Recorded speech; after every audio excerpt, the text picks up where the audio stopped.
각자가 제사장이 되어서 하나님 앞에 나아갈 때도 그 의미와 그 진리들은 동일하게 우리 가운데 적용해서 하나님께 나아가야 된다. 저는 그렇게 믿고 확신하고 있습니다. 여러분, 그래서 지금까지 우리가 번제, 소제, 화목제, 속죄제 이렇게 쭉 살펴봤잖아요. 그 각각의 의미들이 조금씩 다르게 다 있었어요.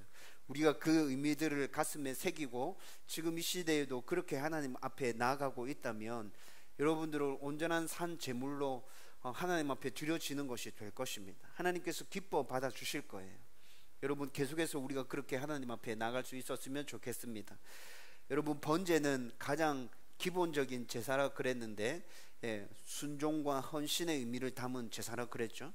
여러분, 우리가 하나님 앞에 나아갈 때 가장 밑바닥에 깔려 있어야 될 게 순종과 헌신에 대한 마음입니다. 하나님께 순종하고 내가 하나님께 헌신해야겠다라는 그 마음이 가장 밑바탕에 깔려져 있어야 된다는 거죠. 그 다음에 우리가 생각했던 게 소제였습니다. 소제는 내가 지금 당면하고 있는 상황, 나에게 하나님께서 베풀어 주신 모든 것, 이것이 은혜이고 감사의 제목이다 생각하고 우리는 이 모든 것들을 통하여서 하나님 앞에 온전한 감사를 올려드려야 된다 그랬죠. 그게 소제가 담고 있는 의미였습니다. 지금 이 시대에도 우리는 그 소제의 의미를 가지고 하나님 앞에 우리의 삶의 모든 것들을 다 통틀어서 감사로 올려드리며 하나님께 나가야 된다는 거죠. 그 다음에 우리가 생각했던 게 화목제였습니다.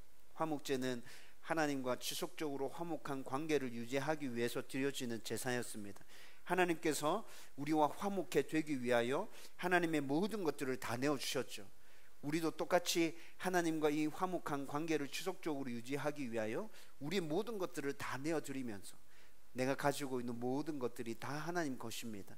하나님과의 화목한 관계를 지속하기 위하여 내가 이것들을 다 내어드릴 필요가 있다면 기꺼이 하나님 앞에 다 내어드리겠습니다 라는 마음으로 하나님 앞에 나아가는 것, 이것이 지금 이 시대의 화목제 제사로 하나님 앞에 드려지는 것이라 그렇게 생각했었습니다. 그리고 지난주에 우리는 속죄죄에 대해서 생각하면서 우리의 죄와 관련된 모든 문제를 구약시대 때 속죄죄를 통하여서 해결했고, 지금도 우리는 예수 그리스도께서 우리를 위하여 대신 십자가에 못 박혀서 돌아가셨지만 지금도 속죄죄의 의미를 담아서 내가 죄인인 것을 고백하고 또 하나님께서 나의 모든 죄에 대해서 용서해 주실 것들에 대해서 확신하며 하나님 앞에 나아갈 때 우리가 온전하게 하나님 앞에 드려지는 제물이 될 것이다. 이렇게 우리가 말씀을 쭉 함께 나누고 생각했었어요. 오늘은 속건제에 대해서 함께 생각해 볼 겁니다. 기본적인 제사 5가지, 마지막 속건제에 대해서 함께 나눌 텐데, 이 속건제에 대해서도 여러분들이 각자 나름대로 오늘 나누는 이 말씀들을 가지고 깊이 생각하고 내가 이 속건제의 의미를 담아서 어떻게 하나님 앞에 나아갈 수 있을 것인지 여러분들 나름대로 정리하고 그렇게 하나님 앞에 나아가는 저와 여러분들 되기를 주님의 이름으로 축원드립니다. 여러분, 속건제의 히브리어 뜻은 죄를 뜻하는 것이 아니라 범법한 것, 범죄한 것을 뜻하는 단어입니다. 그래서 내가 죄를 범했다, 범한 것, 이것을 속건제 히브리어 그 단어가 나타내 주고 있어요. 그래서 속건제는 사회적인 죄 또는 도덕적인 죄를 용서받기 위해서 드려지는 제사를 속건제라고 했습니다. 속죄제와 속건제는 지난주에도 살펴보았듯이 비슷한 점이 참 많았습니다. 그런데 분명하게 차이 나는 부분도 있었습니다. 지난주에 간단하게 정리했었는데 다시 정리하면 첫 번째는 범죄의 성격적인 차이인데요, 속죄제는 하나님께 범죄한 것, 다시 말하면 하나님께서 우리에게 주신 율법 말씀에 대해서 지키지 못하고 범죄한 것에 대한 용서를 받기 위해서 드리는 제사가 속죄제였습니다. 속건제는 사람들에게 범죄한 것, 사람들과 함께 살면서 지켜야 될 약속이 있었죠. 그런데 그 약속을 지키지 못해서 피해를 주거나 어떤 사람들에게 해를 끼쳤으면 그것에 대해서 도덕적인 범죄에 대해서 내 죄를 용서받기 위해서 드리는 제사가 속건제였습니다. 그리고 둘째는 속죄제는 속건제와는 달리 배상할 수 없을 때, 하나님께 죄를 범했기 때문에 우리가 딱히 하나님께 어떻게 배상할 수 있는 게 없잖아요. 그런 죄를 저질렀을 때 드리는 제사가 속죄제였습니다. 그런데 속건제는 배상이 가능한 죄, 사람에 대해서 죄를 지은 것이기 때문에 내가 피해를 입힌 그 사람에게 정당한 배상을 함으로 죄를 용서받게 되는 거죠. 그래서 속건죄와 속죄죄는 이렇게 차이점도 분명하다는 것을 우리는 살펴볼 수 있습니다. 그리고 속건죄의 제물은 굉장히 다양합니다. 그래서 이 제물을 다 살펴보려고 하면 너무 복잡하고 광범위합니다. 그런데 간략하게 이 제물의 종류들을 이렇게 쭉 살펴보면 정리할 수 있는 게 있어요. 그게 뭐냐면 흠 없는 1년 된 숫양, 흠 없는 1년 된 숫양을 제물로 드리는 거였고요. 그리고 또 속건제에 있어서 아주 독특한 제물이 뭐냐면 내가 손해를 입힌 것, 손해를 입힌 물건, 내가 피해를 입힌 그 사람의 피해 정도에 따라서 그 물건 값과 함께 그리고 5분의 1을 더해서 배상하는 것, 이게 제물에 포함되어져 있었습니다. 여러분, 이게 속건제에 있어서 굉장히 중요한 제물이었습니다. 그리고 또 산비둘기, 집비둘기, 그 다음에 고운 가루, 에바 10분의 3, 그리고 기름 한 록, 이런 것들을 제물로 드릴 수 있었습니다. 여러분들이 꼭 기억해야 될 것은 피해를 입힌 것에 대해서 그것에 준하는 값어치의 5분의 1을 더해서 보상하는 것, 이게 속건제의 제물로 포함되어져 있었다라는 것을 여러분들은 기억하셔야 됩니다. 그리고 속건제의 영적인 의미는 성도가 신앙생활 하다 보면은 범하게 되는 죄들이 있습니다. 그런데 이런 죄들은 그냥 실수로 범하게 되는 죄들이죠. 여러분, 이런 죄들은 우리가 하나님의 율법을 정면으로 배반하고 하나님을 떠나서 하나님을 모른다고 부인하면서 짓는 그런 죄들과는 좀 차원이 다른 것이죠. 그래서 이런 죄들을 어떻게 구분하냐면 우리가 구원받기 위해서 죄 용서함 받아야 되는 건 원죄입니다. 이거 지난번에 주일 설교 말씀 나누면서 한번 잠깐 설명하고 넘어갔던 것 같은데, 우리가 구원과 관련해서 죄 용서를 받아야 되는 건 원죄. 이 원죄와 관련된 건 속죄죄나 뭐 이런 것들을 통해서 해결을 받게 되는 거죠. 근데 속건죄는 자범죄와 관련된 죄들을 용서받기 위해서 드리는 제사로 생각하면 될 것입니다.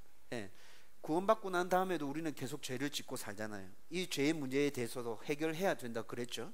그래서 이 문제를 해결하기 위해서 드리는 제사, 속건제, 이 영적인 의미로는 우리가 평상시에 자범죄를 짓고 사는데 그 자범죄에 대해서도 우리가 하나님 앞에 용서받아야 되고 해결함 받아야 되니까 그것을 해결하는 죄로 속건제를 드린다. 이것이 영적 의미를 포함하고 있는 것이라 생각할 수 있습니다. 그리고 또 하나 중요한 것은요, 죄에 대한 대가가 있음을 분명하게 보여주고 있습니다. 속건제는 죄에 대한 대가가 분명히 있다라는 것을 우리에게 보여주고 있어요. 여러분, 예수 그리스도가 우리를 위해서 희생제물이 되어 주셨습니다. 그렇죠? 예수 그리스도가 우리를 위해서 희생제물이 되어 주실 때 치르신 대가는 뭡니까? 예수님의 생명이었어요. 그렇죠? 예수님의 생명, 그것이 대가로 지불되어졌거든요. 여러분, 이와 마찬가지로 우리가 짓는 죄에 대해서도 우리가 치러야 될 대가가 있습니다. 여러분, 속건제는 그것을 보여주고 있어요. 너희들이 짓는 죄에 대해서 정당히 치러야 될 대가가 있다. 여러분, 이것을 기억하시고 이제 속건제가 담고 있는 의미들에 대해서 이제 살펴보도록 하겠습니다. 이 시대에 그러면 우리는 속건제 제사를 통해서 어떻게 하나님 앞에 나가야 될 것인가? 먼저 생각해야 할 것은요, 속죄제와 연결되기도 하는데 우리의 죄에 우리는 민감하게 반응해야 한다는 것입니다. 여러분, 레위기 5장 15절 말씀 우리 같이 읽겠습니다. 상반절 말씀인데 같이 읽습니다. 시작. 누구든지 여호와의 성물에 대하여 부지 중에 범죄하였으면 여호와께 속건제를 드리되. 아멘. 여러분, 여기서 부지 중에라는 단어가 보이십니까? 여러분, 이 부지 중에라는 이 단어는 지난주의 속죄제에 대해서 살펴볼 때도 계속 등장했던 단어입니다. 여러분, 오늘 말씀 가운데 5장 17절과 5장 18절에도 부지 중에라는 단어가 등장합니다. 또 지난주에 우리가 속죄죄에 대해서 살펴볼 때 4장 13절, 그리고 4장 22절, 27절, 5장 2절, 5장 3절, 이 말씀 가운데도 부지 중에 라는 단어가 계속 등장하고 있었습니다. 그리고 또 부지 중에 라는 이 단어와 함께 짝을 이루어서 계속 등장하는 단어도 있습니다. 4장 13절, 4장 14절, 4장 23절, 28절, 그리고 5장 3절, 5장 4절, 이 말씀 가운데 계속 등장하는 단어는 깨닫다라는 단어입니다. 여러분, 부지 중에 죄를 지었습니다. 그리고 그 뒤에 항상 짝을 이루어서 나오는 단어가 깨닫다라는 단어라고 말씀드렸죠. 근데 부지 중에 죄를 지어서 잘 모르고 넘어갔는데 시간이 지나고 난 다음에 내가 죄를 지었구나 라는 것을 깨닫게 됩니다. 여러분, 이럴 때 속죄제와 속건제를 드려서 그 죄에 대해서 용서를 받고 사함을 받으라 라고 그렇게 말씀해 주고 있습니다. 여러분, 레위기에서 얘기하고 있는 속죄제와 속건제는 부지 중에 지은 죄에 대해서만 말씀해 주고 있습니다. 여러분, 굉장히 충격적이지 않습니까? 여러분, 제가 이거 알고 난 다음에 굉장히 많은 고민들이 생기더라고요. 부지 중에 지은 죄에 대해서만 속죄제로 용서받고 속건제로 용서받는다면 내가 알고 짓는 죄도 있는데 이거 어떻게 되지? 고의로 내가 죄인 줄 알면서도 짓는 죄 있어요. 악의적으로 짓는 죄도 있습니다. 거짓말하면 안 된다는 거 아는데 내가 지금 하는 게 거짓말이라는 것을 알면서 거짓말할 때 있잖아요. 그렇죠? 여러분, 이거 고의적이고 악의적인 죄잖아요. 여러분, 레위기에서 말씀하고 있는 대로라면 우리는 이런 죄에 대해서 용서받을 길이 없습니다. 굉장히 고민이 많아지더라고요. 여러분, 그렇지만 분명하게 레위기에서 속죄제와 속건제로 사함받을 수 있는 죄는 부지 중에 지은 죄라고 말씀해 주고 있습니다. 여러분, 5장 5절에서 6절 말씀 같이 한번 읽어보겠습니다. 5장 5절에서 6절 말씀 같이 읽습니다. 시작. 이 중에 하나의 허물이 있을 때에는 아무 일에 잘못하였노라 자복하고 그 잘못으로 말미암아 여호와께 속죄제를 드리되 양떼의 암컷 어린 양이나 염소를 끌어다가 속죄제를 드릴 것이요 제사장은 그의 허물을 위하여 속죄할지니라. 아멘. 여러분, 이 말씀을 보고 난 다음에 좀 안도가 되었어요. 여러분, 이 말씀에서 또 얘기하는 건 뭐냐 하면 이 중에 하나의 허물이 있을 때에는 아무 일에 잘못하였노라 자복하고 악의적이고 고의적으로 죄를 지었어요. 그런데 내가 그 죄에 대해서 내가 진짜 잘못했구나, 내가 큰 죄를 지었구나, 내가 이거 자백해야겠다, 내가 잘못했다고 용서를 구해야겠다 라는 생각을 가지고 자기의 죄에 대해서 인정하고 자백하고 나를 벌해 주십시오, 합당한 벌을 받겠습니다, 이렇게 나오는 사람들에 대해서는 오늘 이 말씀이 뭐라 얘기하냐면 그거는 부지 중에 지은 죄로 보고 속죄제와 속건제를 드려서 사함을 허락해 주겠다, 이렇게 말씀하고 있는 거예요. 이해가 되시죠, 여러분? 내 죄를 인정하고 자백하는 것에 대해서는 부지 중에 지은 죄로 인정해 주겠다는 거예요.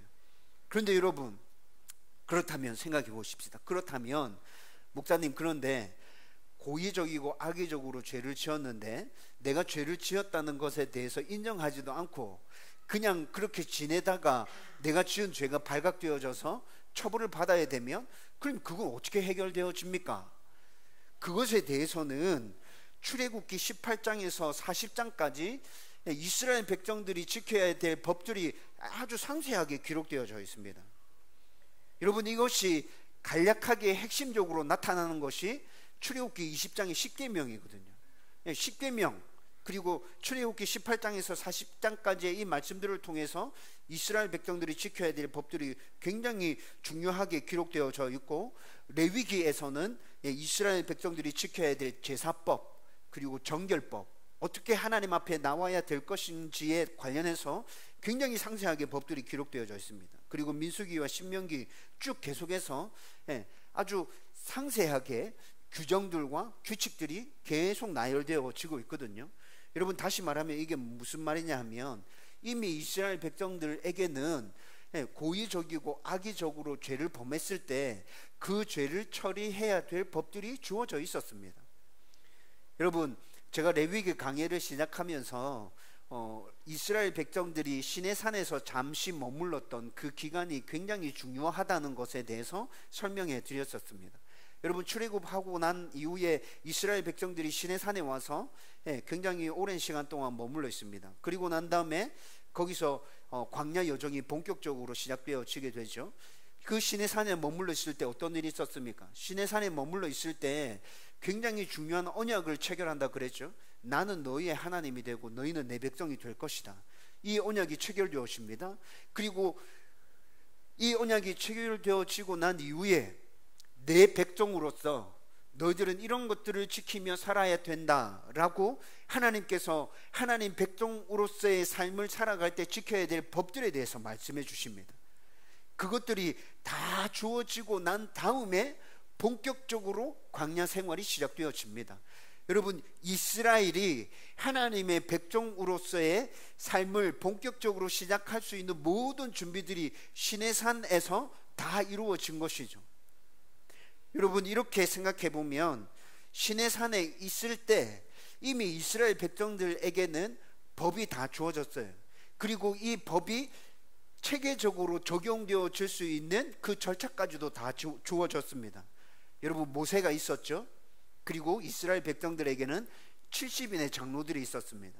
그리고 각 지파의 리더들도 세워져 있었습니다. 그래서 이스라엘 백성들이 어떤 문제에 대해서 재판을 받아야 되면 각 지파의 리더들에게 갑니다. 그 리더들에게서 자기들의 일과 관련해서 재판을 받게 되죠. 그런데 거기서 재판 나면 좋은데, 결정이 되면 좋은데 결정 안 되면 어떻게 합니까? 70인 장로에게로 갑니다. 70인 장로에게로 가서 재판해서 결정되면 끝나죠. 근데 거기서 결정 안 되면 어떻게 합니까? 모세에게로 갑니다. 여러분, 이렇게 법이 주어져 있었고 재판의 절차들이 주어져 있었습니다. 그래서 여러분, 악의적이고 고의적인 죄에 대해서는 이런 재판 절차, 내가 너희들한테 준 법에 따라서 처리해서 그들을 벌하고, 그리고 그들을 품어줄 건 품어주고 그렇게 하라, 이렇게 하나님께서 말씀해 주시는 거죠. 지금 이 시대로 말하면 재판에 따라서 사형까지 시킬 수 있는 법이 그들 가운데 주어 있었다는 거죠. 그리고 여러분, 또 여기서 더 중요한 것은 죄인 줄 알면서 악의적이고 고의적으로 죄를 지었다. 이게 어떤 의미일까요? 여러분, 하나님께서 나는 너희의 하나님이 되고 너희는 내 백성이 된다, 언약을 맺었죠. 그리고 하나님의 백성으로서 이런 법을 지키면서 살아야 된다, 법을 주셨죠. 그런데 그 법을 지킬 생각이 없어요. 그 법을 지키지 않고 악의적이고 고의적으로 죄를 지었습니다. 그런데 내가 지은 죄에 대해서 뉘우치지도 않고 죄를 고백하지도 않고 인정하지도 않습니다. 이게 어떤 의미입니까? 나는 하나님의 백성으로서 안 살겠다, 난 내 마음대로 살겠다, 하나님이 나의 왕 되신다, 웃기는 소리 하지 마세요. 나는 내가 내 삶의 왕입니다, 이런 의미를 담고 있는 거잖아요. 그래서 여러분, 레위기에서 속죄죄와 속건죄를 말할 때 아예 고의적이고 악의적으로 지은 죄에 대해서는 언급조차도 하지 않는 거예요. 왜냐하면 너희들은 이미 하나님의 백종으로서의 삶을 포기한 거잖아. 너희들 스스로가 하나님께서 주신 그 법을 지키지 않는 것, 그것 자체가 너희들 스스로가 하나님 백종으로서의 삶을 포기한 거잖아. 그래서 고의적이고 악의적으로 지은 죄에 대해서는 아예 언급조차 하고 있지 않은 것입니다. 여러분, 이런 것들 쭉 생각해 보면, 여러분, 제가 좀 전에 말씀드렸던 것처럼 굉장히 심도 있게 생각해 볼 문제들이 굉장히 많아요. 목사님, 그러면 그 시내산에서 준 하나님의 법에 따라서 고의적이고 악의적인 죄를 지은 사람들은 그렇게 처리하고 재판해서 처리한다 하더라도, 그럼 신약시대에 살고 있는 우리는 고의적이고 악의적으로 지은 죄에 대해서 어떻게 하죠? 저 그런 죄 짓고 있는데요. 여러분, 이런 궁금증이 생기지 않습니까? 정확하게 재판 절차는 어떻게 진행되었나요? 제가 말씀을 보면서 궁금해지는 것들이더라고요. 근데 여러분, 오늘 제가 여러분들과 함께 포커스를 맞춰서 생각할 것은 이런 것들이 아니고, 물론 이런 것들 궁금하고 살펴봐야 됩니다.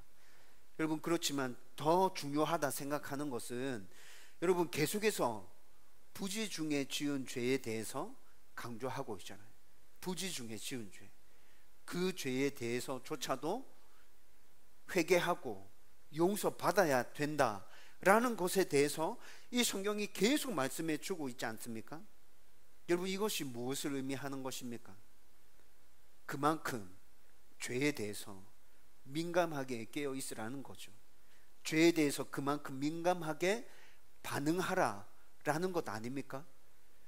여러분, 우리는 실수라도, 잘 몰랐더라도, 우발적이더라도, 꿈에라도 죄를 짓지 않기 위해서 발부둥치며 노력해야 합니다. 여러분, 저는 하나님께서 우리에게 요구하시는 것이 그것이라 생각합니다. 여러분, 내가 정말 그렇게 죄를 짓지 않기 위해서 깨어서 노력하고 있다면 그것이 오늘날의 속건제로 우리가 하나님 앞에 나아갈 수 있는 방법이라 저는 그렇게 생각되어 줍니다. 여러분, 날마다 내 모습 가운데 내가 부지 중에라도 지은 죄가 있지 않은지 나의 모습을 살펴봐야 된다는 거죠.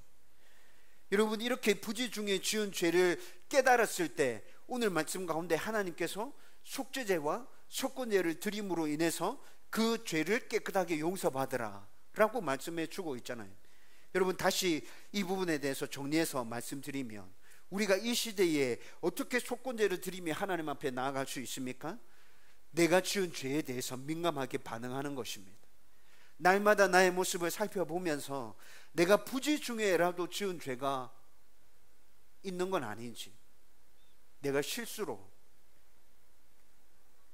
악의적으로 짓지는 않았는데 어떻게 하다 보니까 그냥 이렇게 돼버렸구나. 여러분, 그런 것들에 대해서 우리는 깨어 있어서 늘 하나님 앞에, 하나님 이런 부분들 잘못했어요, 용서해 주세요 라고 고백하며 나가야 한다는 것이죠. 여러분, 제가 말씀 앞에 깨어 있어야 된다, 말씀 앞에 민감해야 된다 자주 말씀드렸죠.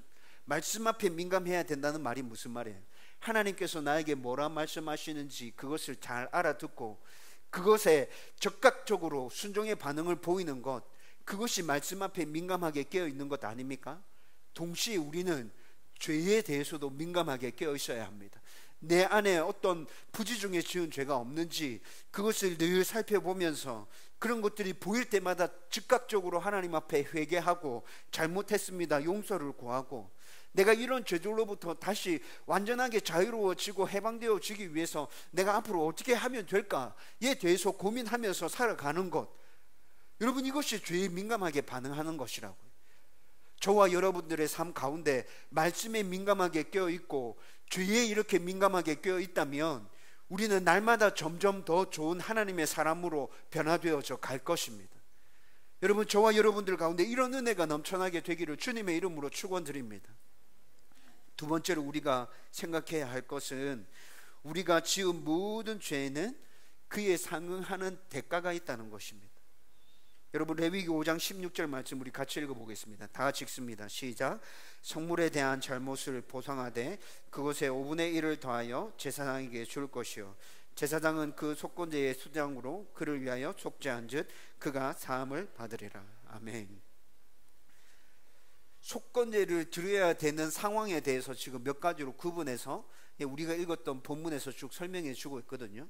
여러분, 우리가 지금 방금 읽었던 레위기 5장 16절 말씀에서는 성막 안에 있는 성물에 대해서 잘못 취급해서 죄를 지었을 때 부지 중에 그 물건을 잘못 사용해서 성막 안에 있는 물건들은 모두 거룩한 물건이라고 하나님께서 규정하고 있습니다. 그래서 함부로 만지면 안 됐고요, 용도에 맞게끔 딱 정확하게 사용되었어야 됐거든요.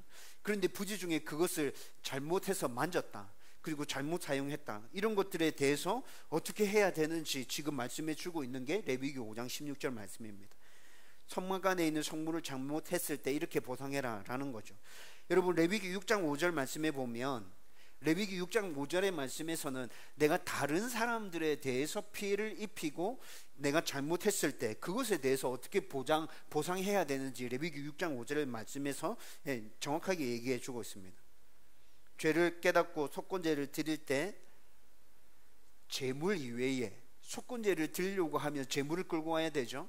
제물을 끌고 왔습니다. 그런데 이 제물 이외에 내가 피해를 입힌 것, 내가 잘못한 것에 대해서 합당한 보상 100%에다가 20%를 더해서 5분의 1을 더해서 그걸 제물로 가져와라. 성경이 지금 그렇게 말씀해 주고 있는 거죠. 간단하게 말하면 내가 피해를 입힌 물건이 100만 원짜리다.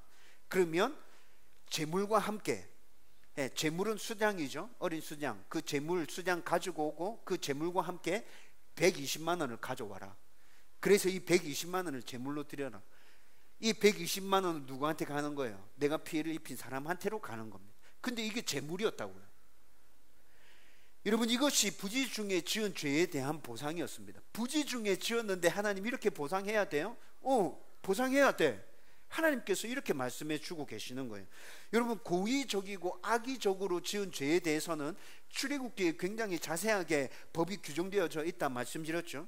고의적이고 악의적으로 지은 죄에 대해서는 하나님께서 어떻게 보상하라 말씀하십니까? 많게는 5배, 4배, 적게는 2배까지 보상하라고 말씀하십니다. 고의적으로 지은 죄에 대해서는 이렇게 아주 무겁게 보상에 대해서 말씀하고 계세요. 그런데 여러분, 부지 중에 지은 죄든지 고의적으로 지은 죄든지 이렇게 보상하라라는 것은 정확하게 뭘 얘기해 주는 거예요? 잘못 산 것에 대해서는 분명히 보상이 따라와야 된다는 거죠. 여러분, 혹시 밀양이라는 영화 보셨습니까? 밀양이라는 영화 보셨나요? 저는 보지 못했습니다. 밀양이라는 영화 보지 못했는데 이야기는 많이 들었습니다. 이야기 많이 들었는데, 여러분, 이 영화가 안티 크리스천들에게 기독교를 공격하는 빌미로 제공되어졌습니다. 여러분들도 아마 이야기를 들어봤을 겁니다. 이 영화에 도대체 어떤 부분이 안티 크리스천들이 기독교를 공격하는 빌미가 되었을까? 여러분, 그것은 용서에 대한 오해입니다. 여러분, 이 영화에서 보여주고 있는 용서, 저 이야기를 많이 들었거든요. 그리고 또 일부 크리스찬들이 용서에 대해서 가끔 발언하는 것들을 보면 이거 마음에서 막 이렇게 뭔가 부글부글 끓어오르는 걸 느낄 때가 있습니다. 값싼 용서에 대해서 말하고 있구나 라는 것들을 느끼게 되죠. 여러분, 이 영화에서 보여주고 있는 용서나 또한 값싼 용서에 대해서, 난 그냥 용서받아서 이렇게 쉽게 편안하게 얘기하는 그 사람들의 그 말을 이렇게 들어보면 하나님께서 우리에게 베풀어 주신 참된 용서의 1%도 이해하고 있지 못하다라는 느낌을 받게 돼요. 여러분들은 그런 느낌 받지 않습니까? 여러분, 진짜 용서받는 것은 지불해야 될 대가를 충분히 지불하고 난 다음에 받은 것입니다. 우리를 향한 하나님의 용서는 엄청난 대가가 치루어진 용서라고요. 여러분, 그 대가가 예수님의 죽음이었지 않습니까? 하나님이신 예수님이 이 땅에 오셔서 나 대신 죽으신 것이 내가 지은 죄에 대한 대가였고, 그 대가가 지불됨으로 내가 용서받은 것이라고요. 여러분, 이것이 이렇게 쉽게 말로 표현될 수 있기 때문에 이거 아무것도 아닌 것 같습니까? 아무런 느낌 없이 그냥 다가오나요? 여러분, 이거 진짜 깊이 있게 생각해 보십시오. 내가 받은 용서가 도대체 얼마의 값어치인지 여러분 진짜 깊이 있게 생각해 보세요.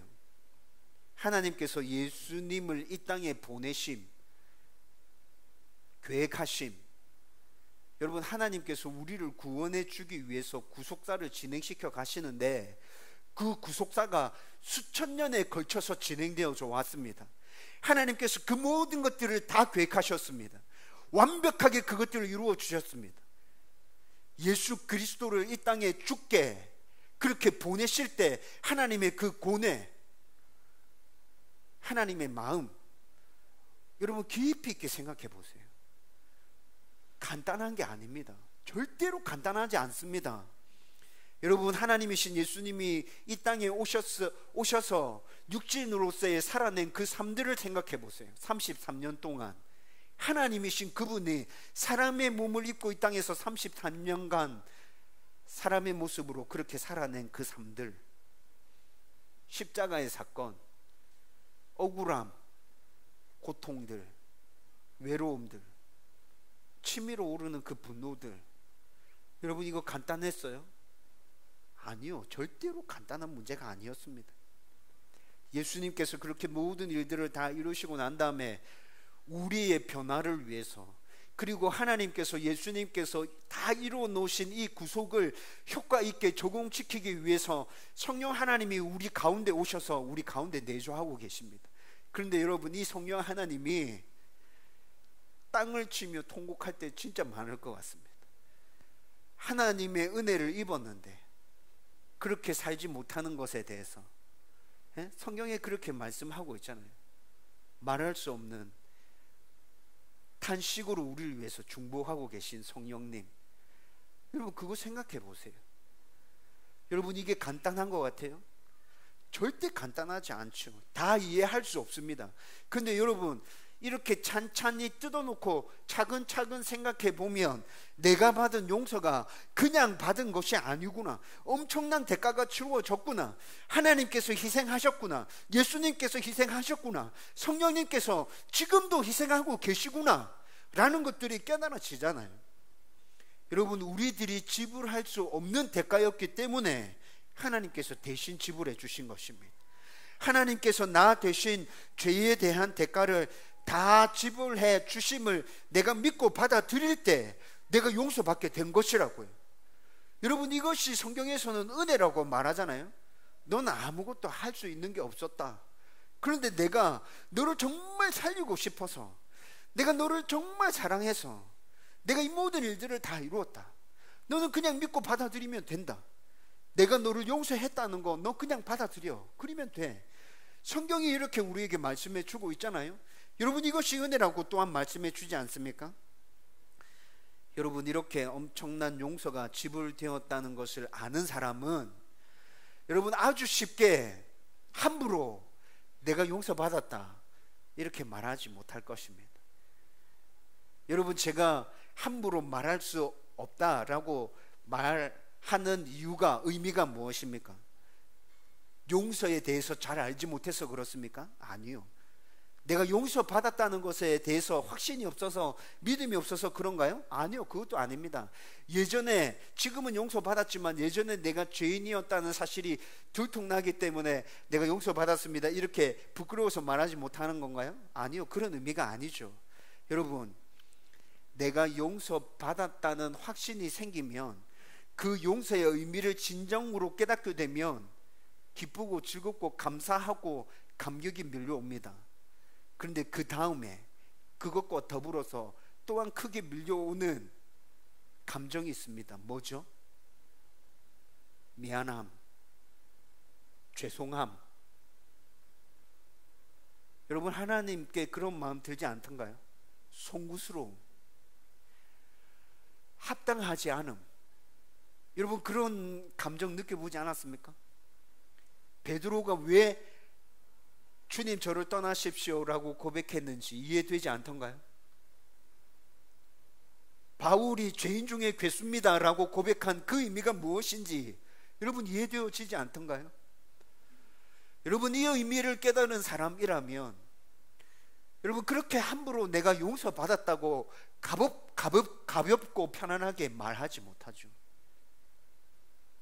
너무 죄송해서, 너무 미안해서, 송구스러워서, 내가 하나님 앞에 합당하지 않은 존재라는 것이 용서받았다는 사실을 기억할 때마다 날마다 깨달아져서. 여러분 그렇지만 힘들고 어려울지라도, 내가 희생을 감당해야 된다 할지라도, 나의 믿음을 확실히 드러내야 될 때는 담대하게 얘기할 수 있습니다. 흔들리지 않는 눈빛으로 확신에 차서 나는 하나님의 은혜와 예수 그리스도의 십자가를 통하여 용서받았습니다. 하나님의 자녀입니다. 저는 하나님만 믿고 하나님만 붙들고 나아갈 것입니다. 담대하게 얘기하게 되는 거죠. 여러분 선교사의 삶이 저는 그런 것이라 생각합니다. 순교한 선교사들의 삶. 여러분 지금 이 시대에도 이슬람권에서는 순교 당하는 사람들이 있습니다. 우리에게 소식이 들려오지 않을 뿐입니다. 여러분 그 사람들 용서에 대해서 쉽게 편안하게 얘기하지 않을 겁니다. 그런데 희생이, 위험이 내 눈앞에 다가와 있는 그런 상황에서 내가 믿음을 확실하게 고백해야 되는 그 순간에 이들은 주저함 없이 내가 용서받았다는 사실에 대해서 담대하게 강력하게 선포하며 얘기할 것입니다. 여러분, 저는 이것이 용서의 의미를 진정하게 아는 자의 고백이라 생각합니다. 이것이 진짜 용서라고 생각합니다. 오늘 말씀에서 잘못한 것에 대해서 보상하라고 그렇게 말씀해 주고 있죠. 잘못한 것에 대해서 대가를 지불하라는 것입니다. 레위기 6장 5절에서 6절 말씀 같이 읽겠습니다. 다 같이 읽습니다. 시작. 그 거짓 맹세한 모든 물건을 돌려보내되 곧 그 본래 물건의 5분의 1을 더하여 돌려보낼 것이니 그 죄가 드러나는 날에 그 임자에게 줄 것이요 그는 또 그 속건 제물을 여호와께 가져갈지니 곧 네가 지정한 가치대로 양떼 중 흠없는 수장을 속건 제물을 위하여 제사장에로 끌고 갈 것이요. 아멘. 잘못한 것에 대해서 보상을 지불해라. 너의 죄에 대해서 너가 지불해야 될 대가가 있다. 분명하게 그렇게 말씀해 주고 있습니다. 여러분, 그런데 이 말씀 가운데 여러분 주의 깊게 또 살펴봐야 될 부분이 있습니다. 하나님께 잘못한 것에 대해서 속건제를 드릴 때 속건제를 먼저 드리고 그 다음에 보상이 따라왔습니다. 그런데 사람에 대한 잘못에 대하여 속건제를 드릴 때는 말씀을 잘 읽어보십시오. 보상이 먼저 가고 그 다음에 속건제 제사가 따라왔어요. 여러분, 이것이 무엇을 의미하는 것인지 감이 오십니까? 하나님에 대해서는 우리가 보상한다 하지만 그것이 하나님 앞에 온전한 보상이 되겠어요? 온전한 보상이 될 수 없죠. 그렇죠? 그래서 하나님께는 속건제 제사를 먼저 드리고 하나님이 이렇게 보상해라 말씀하셨으니까 그 보상에 따라서 그냥 이렇게 보상이 가는 거예요. 근데 하나님께서 사람에 대해서 너 잘못했니? 그 사람에 대해서 피해를 끼쳤니? 그러면 너가 그 사람에 대해서 먼저 보상하고 와. 하나님께서 그렇게 요구하시는 거죠. 여러분, 이것은 신약 시대에 그대로 넘어와서 우리에게 적용되어지고 있는 것입니다. 마태복음 5장 23절과 24절 말씀 같이 읽겠습니다. 다 같이 읽습니다. 시작. 그러므로 예물을 제단에 드리려다가 거기서 내 형제에게 원망 들을 만한 일이 있는 것이 생각나거든 예물을 제단 앞에 두고 먼저 가서 형제와 화목하고 그 후에 와서 예물을 드리라. 아멘. 여러분, 이 말씀이 내가 사람들에게 잘못한 것에 대해서 지금 신약시대를 살고 있는 우리들에게도 동일하게 주어진 말씀 아닌가요? 너의 잘못에 대해서 배상해. 말로만 용서받았다고 회개했다고 끝났다고 그렇게 얘기하지 말고 너가 그것에 대해서 치러야 될 대가를 치루어 지불해 라고 그렇게 말씀해 주고 있는 것 아닙니까? 여러분, 이 말씀들 앞에서 오늘 우리는 이 시대의 속건제를 어떻게 하나님 앞에 올려드려야겠습니까? 하나님 앞에 늘 깨어 있으면서 죄에 민감하게 반응하는 것, 그리고 내가 잘못한 것이 있다면 하나님께 회개하고 또 내가 피해를 입힌 그 사람에게도 용서를 구하고 합당한 대가를 지불하는 것. 여러분, 이것이 속건제 제사를 이 시대에 드리고 있는 우리들이 갖춰야 될 자세 아닙니까? 마음에 새기고 있어야 될 태도 아닌가요? 우리가 이런 자세를 가지고 하나님 앞에 나아간다면 우리의 자신이, 우리의 삶이 하나님 앞에 올려드리는 기쁨의 제물이 되어져서 하나님께서 기뻐 받아주시지 않겠습니까? 하나님 앞에 우리가 드려져야 될 대가 지불 어떻게 드려질 수 있을까요? 제가 좀 전에 말씀드렸잖아요. 하나님 앞에 우리가 드리는 것이 온전하고 합당하게 받아질 만한 것이 있나요? 없지요. 없습니다. 우리의 전체를 다 내어드린다 해도 하나님께는 합당한 것이 되지 않습니다. 그런데 하나님께서는 이쁘게 봐주실 겁니다. 내가 하나님께 받은 용서가 어떤 건지 알겠어요. 근데 하나님, 제가 또 이런 잘못을 했어요. 하나님 용서해 주세요. 그렇게 회개하고 용서를 구하고, 그리고 난 이후에 이전보다도 더 하나님을 사랑하기 위해서 노력하고 더 하나님의 말씀에 순종하기 위해서 발버둥치고 하나님의 말씀을 더 온전히 깨닫기 위해서 하나님 이것 좀 제대로 알려주세요 라고 그렇게 발버둥치고 있는 모습을 보여줄 때 하나님은 우리의 모습을 이쁘게 봐주실 거라고. 여러분, 그것이 하나님 앞에 우리가 올려드려야 될 대가라 생각합니다. 사람들에게는 어떻게 대가를 지불해야겠습니까? 적어도 내가 피해를 입힌 만큼 그 사람에게 배상을 하고, 미안합니다, 정말 미안합니다, 제가 잘못했습니다, 용서해 주십시오 라고 인정하고 고백할 때, 여러분, 그것이 이 시대의 속건 제사로 하나님 앞에 올려드리는 것 아닐까요? 저와 여러분들이 이렇게 하나님 앞에, 사람들 앞에 우리가 지불해야 될 온전한 그 대가들을 지불하며 나아갈 때 하나님의 풍성한 은혜와 위로와 격려가 우리 가운데 넘쳐나게 될 것입니다. 이 은혜들을 누리며 나아가는 저와 여러분들 되기를 주님의 이름으로 축원드립니다. 여러분, 이제 말씀을 정리하려고 합니다. 여러분, 우리는 우리의 잘못에 대해서 하나님께 용서받아야 하고, 내가 잘못한 사람들에게도 용서받아야 합니다. 그러기 위해서 내가 잘못한 것에 대해서 합당한 대가를 지불해야 돼요. 그 이전에 죄에 대해서 민감하게 깨어 있어야 합니다. 여러분, 이런 것들을 다 담아서 우리는 이 시대에 하나님 앞에 드려져야 될 온전한 속건제를 드리며 나가야 됩니다. 저와 여러분들이 그렇게 죄에 민감하게 반응하고 치러야 될 대가를 온전하게 치르며 하나님과 사람들에게 그렇게 나아가고 있다면, 여러분, 우리의 모습이 하나님께 기쁨이 되어질 것입니다. 우리의 모습이 다른 사람들에게 도전이 되어질 것입니다. 내가 저 사람을 보니까 하나님이 살아계신 걸 알겠구나, 내가 저 사람을 보니까 예수 믿을만 하구나, 사람들이 그렇게 고백하게 될 거예요. 인정하게 될 거예요. 저와 여러분들의 모습을 통하여 그런 고백들이, 다른 사람들에게서 그런 고백들이 일어날 수 있게 되기를 간절히 소원합니다. 여러분, 그렇게 다른 사람들을 통해서 고백되어지고 하나님이 우리의 삶들을 기쁘시게 받아주신다면, 우리 가운데는 하나님 주시는 은혜와 평안이, 복이 또 풍성하게 넘쳐나게 될 거라 저는 그렇게 믿고 확신합니다. 저와 여러분들 가운데 이런 은혜가 넘쳐나게 되기를 주님의 이름으로 축원드립니다.